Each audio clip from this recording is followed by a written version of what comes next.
The milk in your fridge. You pour it without thinking. Into your coffee. Over cereal. Maybe you drink it straight from the glass. It tastes ordinary, safe. But your body knows something you don't. The reason you can swallow it is older than civilization. It is not about calcium, not about farming, not about cheese or yogurt. The real reason is much darker. It begins with death and water that could kill. Most human beings on Earth today cannot digest milk. Roughly two-thirds of adults are lactose intolerant. After childhood, their bodies stop making the enzyme lactase. That enzyme breaks down the sugar in milk called lactose. Without it, milk turns into a digestive nightmare. For them, a glass of milk means cramps, gas, and urgent diarrhea. You are among the lucky minority. A single genetic mutation keeps your lactase engine running for life. Why did this mutation spread so fast in some parts of the world? The standard story is about nutrition. It says that when your ancestors began herding cattle, milk was valuable new food. It provided calories, protein, and calcium. Those who could digest it had a survival edge. But that explanation never fully added up. The numbers are wrong. The advantage was too strong. The math suggests something more urgent, something that killed with terrifying speed. The real driver was not food. It was fluid. It was the difference between life and death during an epidemic. To understand why, you must step into the world of your ancestors. A world without clean tap water. A world where every sip from a well was a gamble. Imagine a medieval town. Streets full of mud and animal waste. Human feces dumped into backyards. Rain washes it all into the water supply. Wells sit just meters from latrines. The same water is used for drinking, cooking, and washing. Your ancestors could not see the bacteria, but they could see the sickness. They knew that water could bring death. For centuries, water was not a health drink. It was a threat. Cholera, dysentery, typhoid.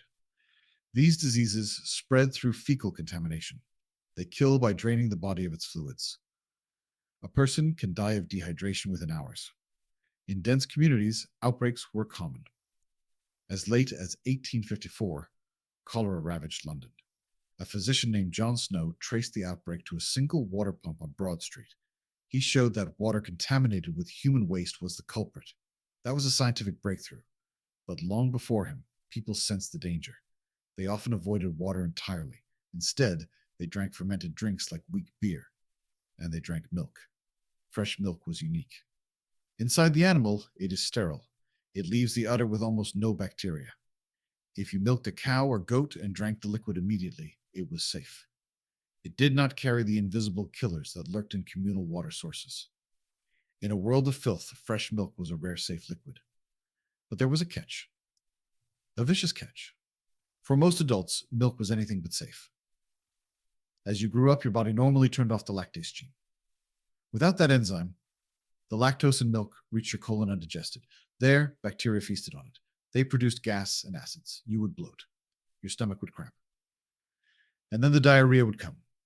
Explosive. Painful. Watery. In a healthy modern body, this is just an inconvenience. But picture it happening during a cholera epidemic. Or in a village where clean water did not exist. Diarrhea kills by dehydration.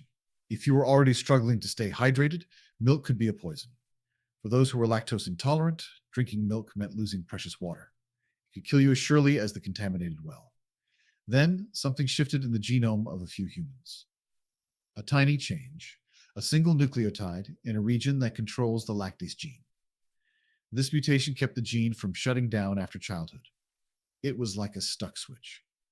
In 2002, a team led by Finnish geneticist Nabil Inata pinpointed the exact mutation in Europeans. They called it the -13,910T variant. This little variant meant that carriers could drink milk their whole lives without getting sick. For them, fresh milk was not a poison. It was a lifeline. The conventional wisdom is that this mutation spread because it gave dairy herders extra calories. But there is a problem with that story.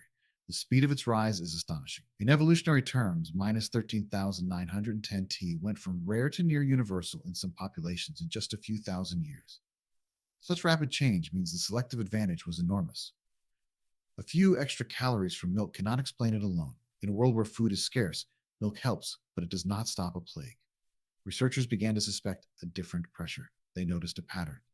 Lactase persistence appeared in regions with dense settlements and poor sanitation, the kind of places where waterborne diseases ran rampant. An evolutionary biologist named Mark Thomas at University College London decided to test this. He and his team built a computer simulation of ancient European populations. They programmed in herding, migration, and the lactase mutation. Then they ran the model with and without episodes of mass illness. The results were striking. Without disease pressure, the mutation did not spread fast enough to match the genetic data we see today. But when they added a realistic simulation of epidemics that caused lethal diarrhea, the numbers lined up beautifully. The model suggested that during outbreaks, people who could drink fresh milk stayed hydrated and survived. Those who could not died. In some runs, the survival advantage reached several percent per epidemic. Compound that over a few generations, and the genes swept through the population like fire. Another piece of evidence comes from ancient DNA. Paleogeneticist David Reich and his team at Harvard University have sequenced hundreds of ancient European skeletons. They found that the lactase persistence allele was almost absent in early farmers. But it rose sharply during the Bronze Age. That was a time when populations became more settled. Sanitation grew worse, and epidemic diseases spread easily. This was a near miss for the human species. Your own lineage once stood on a knife edge. An ancestor of yours, centuries ago, sick and desperate, needed something safe to drink. The water was poison. The milk was there. They drank it. Their gut did not rebel. Their body absorbed the fluid. They lived. The neighbor, who lacked that tiny mutation, drank milk and cramped, or drank the water and perished. Across a month of horror, the village was sorted into two groups: the survivors who could drink milk, and the dead. Your DNA is a record of that filter. If your specific ancestor had not carried the mutation, you would not be alive today. You are here because milk was a shield against dehydration. You live in a different world now. You turn a tap and clean water flows. You flush a toilet and the waste vanishes. The ancient terror of water is gone. But your body still carries the tool that got you here. The milk in your fridge is not just a creature of habit. It is a silent monument to an epidemic you never knew. Every time you drink it, your enzymes are replaying a decision your ancestors made to stay alive. Think of that next time you pour a glass. The white liquid is not just from a cow.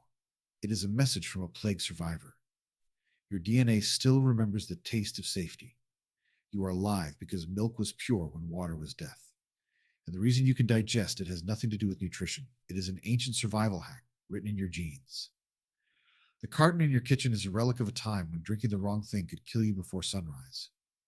The milk in your fridge has a history you never imagined. If you enjoyed this video, please subscribe to our channel. A new story every week.